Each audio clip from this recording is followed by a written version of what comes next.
할렐루야. 오늘은 여호수아 6장 1절에서 21절까지 말씀으로 믿음과 순종의 자세라는 제목으로 말씀을 나누도록 하겠습니다.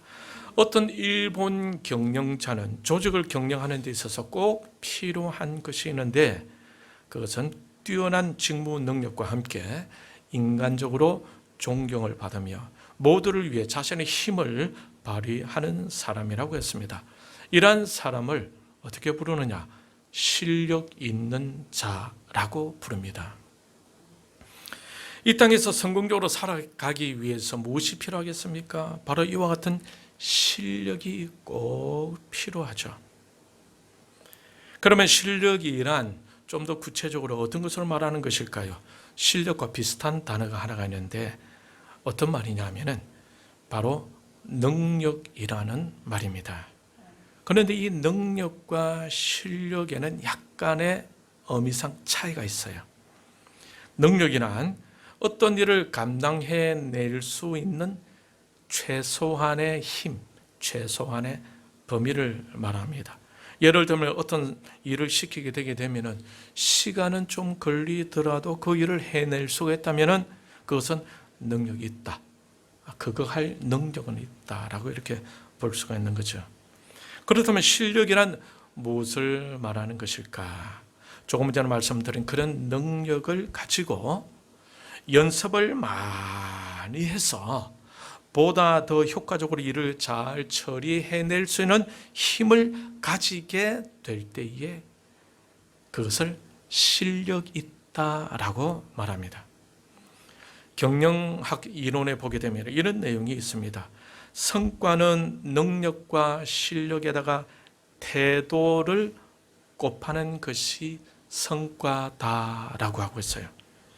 성과를 이루기 위해서는 능력이 필요하죠. 그런데 능력만 있다고 다 되는 것은 아닙니다. 그 능력을 훈련시키고 많이 연습해서 자기 것으로 완전히 만들어 능숙하게 일을 처리해낼 수 있는 실력이 나오게 해야 한다라는 것입니다. 그런데 아무리 실력이 좋다고 해서 또 다 되는 것은 아니지요.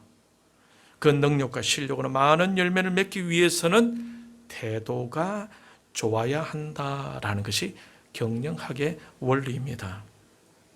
조직 사회에 들어가게 되면은 네 종류의 사람이 있다고 합니다. 실력은 매우 뛰어난데 태도가 좋지 못한 사람. 반대로 태도는 아주 우수한데 실력이 좋지 못한 사람. 세 번째로 실력과 태도 모두가 다 좋지 못한 사람. 네 번째로는 실력과 태도 모두 좋은 사람이 있습니다. 네 번째 사람의 가장 이상적인 모델이 되겠죠. 실력과 태도가 모두 뛰어난 사람입니다. 이들을 흔히 우리는 어떻게 부르냐 하면은 인재다라고 이렇게 말합니다. 여러분, 우리는 이 땅에 태어났죠. 그런데 아담과 하와 이후로 에덴 동산과 같은 것은 이 땅에서는 꿈을 꿀 수가 없겠죠. 왜냐하면 죄로 인해 이 세상은 이미 다 타락해 버렸기 때문입니다. 그런데 분명한 사실은 우리는 이 세상에 살고 있다는 것이죠. 그러므로 이왕이면은 우리가 성공적으로 살아야 하지 않겠습니까? 그러기 위해서는 우리에게 무엇이 필요할까요?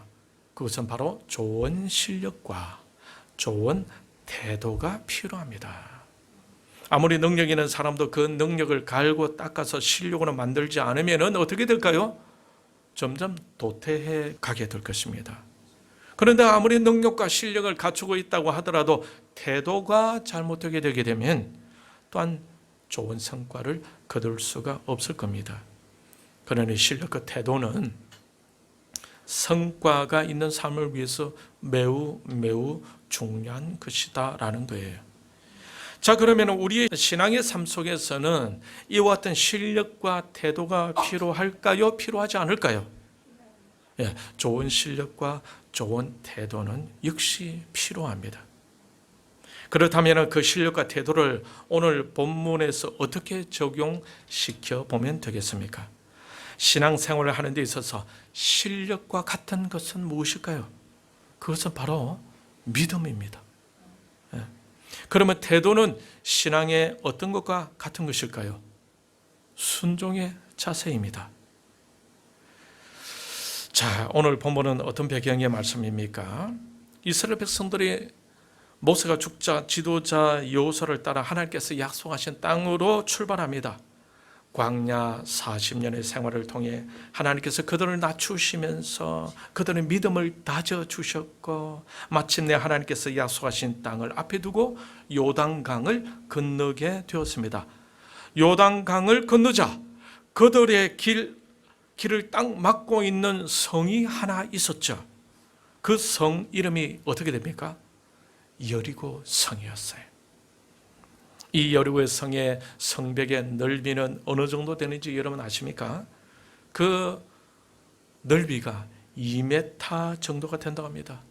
그 2m 정도가 되는 벽이 외벽이 있고 또 내벽이 있는데, 외벽의 높이는 한 5m 정도 된다고 해요. 그리고 내벽은 15m 정도 되는 언덕 위에다가 또 높이 벽을 쌓아 만들었다고 합니다. 그러므로 난공불락의 구조로 되어진 성이 바로 여리고 성이었다라는 겁니다. 이 성을 뚫고 가야 하나님께서 약속하신 땅에 들어갈 수가 있어요. 이스라엘 백성들은 반드시 이 성을 무너뜨려야 했습니다. 그런데 여러분, 그 일이 쉬울까요? 어려울까요? 결코 쉽지 않습니다. 그 성의 문이 한번 굳게 닫히게 되면 아무도 그 성에 들어갈 수가 없습니다.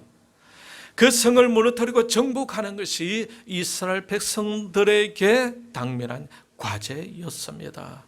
반드시 무너뜨려야 했던 것입니다. 그들에게 큰 목표가 생기게 된 거죠. 이 목표를 성취하기 위해서는 무엇이 필요할까요? 좋은 실력과 좋은 태도가 필요했었습니다.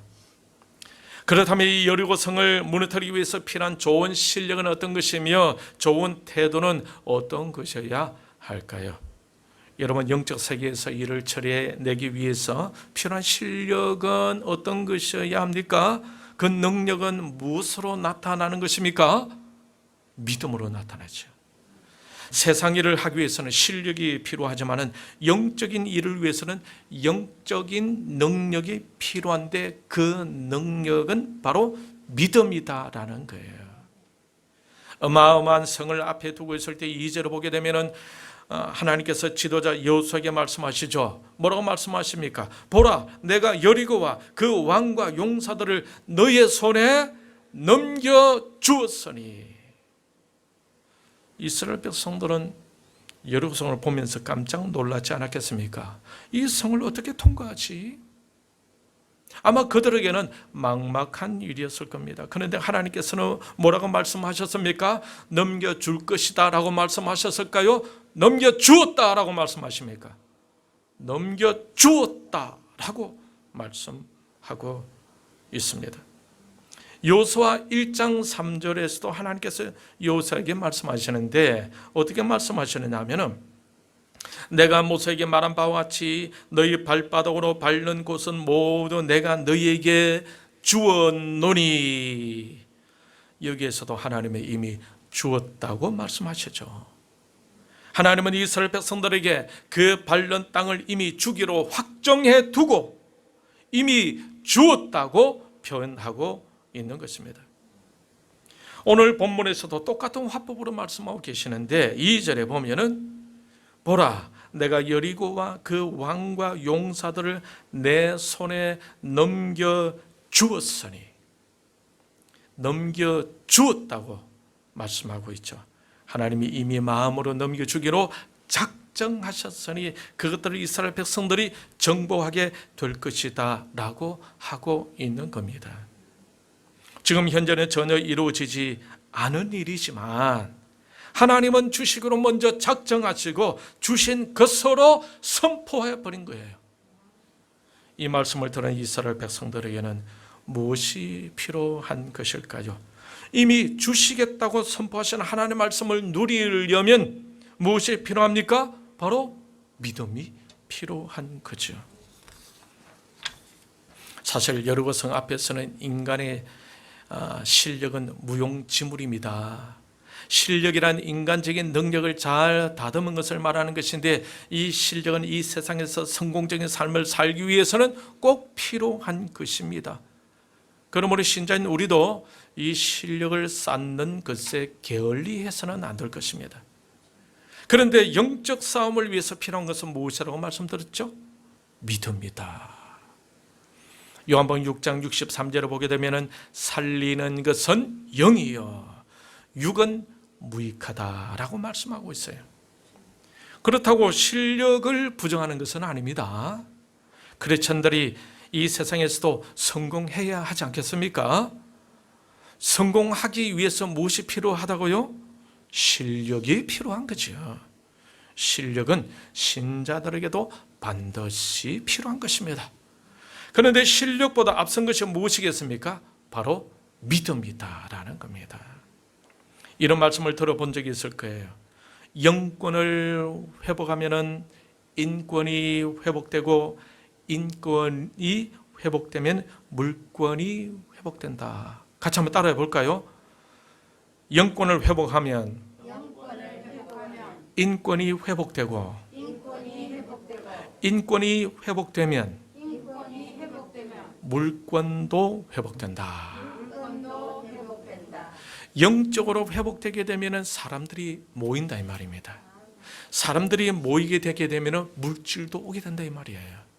그러면 여러분, 물질의 복을 받기를 원합니까? 그렇다면 영적으로 하나님과 관계를 깊이 열어가야 한다라는 것입니다. 그러니 신자들에게 우선적으로 필요한 것은 바로 영적인 회복이 아니겠습니까? 이 영적 회복을 위해서는 무엇이 필요하다고요? 바로 믿음이 필요하다. 여리고성은 너무나 두껍고 너무 높아서 정복하기가 무척 어려운 요새였습니다. 그러니 그 당시에 이스라엘 백성들이 무기 실력으로는 감당할 수가 없는 것입니다. 그런데 여러분 알다시피 그 여리고성이 무너졌어요? 안 무너졌어요? 이스라엘 백성들에 의해서 결국 무너졌지요. 그렇다면 어떻게 무너졌을까요? 이스라엘 백성들이 실력으로 무너졌습니까? 아니면 그들의 믿음으로 무너졌습니까? 믿음으로 무너졌다. 하나님께서는 그 성을 이미 주셨다고 말씀하시고는 이스라엘 백성들에게 뭐라고 명령하십니까? 3절 같이 읽겠습니다. 너희 모든 군사는, 시작. 너희 모든 군사는 그 성을 둘러 성 주위를 매일 한 번씩 돌 때 엿새 동안을 그리하라. 1999년도 고고학자 브라이언트 우드 박사에 의하면은 여리고 성의 넓이가 어느 정도 되느냐, 한 10,000평 정도 된답니다. 10,000평. 그 둘레 길이를 재면은 어느 정도 되느냐, 1000m, 1km 정도가 된다고 했습니다. 이러한 성을 이스라엘 백성들이 줄을 지어서 매일 한 번씩 돌되 6일 동안 그렇게 하라고 주문을 하십니다. 여러분, 여리고 성벽의 두께가 어느 정도 된다고 말씀드렸죠? 몇 메타? 2m. 그러니까 제 키보다 큰 두께로 된 여리고 성벽을 과연 어떻게 무너뜨릴 수가 있겠습니까? 여러분 한번 생각해 보세요. 하루에 한 바퀴씩 돈다고 해서 그 성벽이 무너질 수 있을까요? 인간적으로는 상상이 되지 않죠. 인간적으로 아무리 생각해봐도, 과학적으로 합리적으로 아무리 연구해봐도 성벽 주위를 돈다고 해서 성벽이 어찌 무너지겠습니까? 여호수아가, 지도자가 명령하니까 하루는 마지 못해서 돌았다고 합시다. 경관 성벽은 꼼짝도 하지 않았겠죠. 둘째 날도 돌았습니다. 그 성벽이 꼼짝해요? 꼼짝 안 해요? 꼼짝도 하지 않습니다. 셋째 날, 넷째 날, 다섯째 날을 돌 때에 성벽이 조금 흔들리거나 아니면 성벽의 조각들이 떨어지면서 무너질 조짐이 보인다면 여섯째 날에도 돌아볼 의욕이 생길 텐데, 그런데 어땠어요? 전혀 무너질 조짐이 보이질 않았습니다. 하나님께서 그 여리고 성과 그 왕과 용사들을 넘겨주었다고 말씀은 하셨지만은 무너질 조짐이 전혀 보이지 않으니 6번째 날에는 이스라엘 백성들 안에서 슬슬 짜증이 올라올 수도 있었지 않았겠습니까? 아무리 돌아도 꼼짝도 안 하는데, 오빠야 그만 돌자 하면서 투덜거릴 수도 있지 않겠습니까? 이때 하나님의 약속에 대한 믿음이 없는 사람들은 어떻게 했을 것 같아요? 에이, 이제 그만해. 그만. 다리가 너무 아파. 돈다고 저 두꺼운 성벽이 무너질 것 같아? 소용없어. 그만합시다. 그만. 그 가운데 경상도 사람이 있었을 때 좀 만약 이런 불평스러운 말들이 나왔다면 그것은 바로 믿음 없는 소리였겠죠. 여러분, 이 말을 들어보셨을 것입니다. 용각사는 소리가 나지 않습니다. 여러분 기억나죠? 옛날에 용각산 광고할 때 척척척 용각사는 소리가 나지 않습니다. 믿음 있는 사람은 소리가 나지 않아요. 어떤 소리? 불평의 소리, 부정적인 소리, 기도 아무리 해도 안 돼라는 푸념의 소리가 나지 않습니다. 그저 묵묵히 하나님이 하실 때를 기다리며 끝까지 기도하게 되는 거예요. 누가? 믿음 있는 사람. 여러분, 이런 예화가 있어요. 어떤 교회 앞에 갑자기 술집이 생겼습니다. 술집이 생기니까 사람들이 고함 소리도 나고 시끌벅끌하고 말이죠. 노래도 부르고 경건해야 할 교회 앞이 흥청망청거리는 분위기로 갑자기 돌변해 버리고 말았어요. 그러자 교인 중에 몇 사람이 기도하기 시작합니다. 하나님, 저 술집이 불이 나서 망하게 해주시고 우리 교회가 거룩하게 서 있게 해주세요 라고 이렇게 기도합니다. 그런데 어느 날 하루는 그 술집 주인이 교인들이 하는 그 기도 소리를 듣게 되었어요. 그런데 그러던 어느 날 그 술집의 원인을 알 수 없는 불이 나고 말았습니다. 남은 것 하나 없이 완전히 불타 망해버리고 말았던 겁니다. 그런데 그 술집 주인이 가만 생각해 보니까 교회가 불나서 망해라고 기도했기 때문에 불이 났어 라고 생각하고 교회를 법정에 고소를 하고 맙니다. 그래서 법정에서 술집 주인이 이렇게 말합니다. 재판장님, 우리 가게가 불이 난 것은 교회에서 우리 집에 불이 나라고 기도했기 때문입니다. 그런데 그 말을 듣고 있던 교회 대표로 나온 장로가 깜짝 놀라면서 대받아 쳤습니다. 아니, 그게 말이 됩니까? 불나게 해달라고 기도한다고 해서 정말 불이 날 수가 있겠습니까?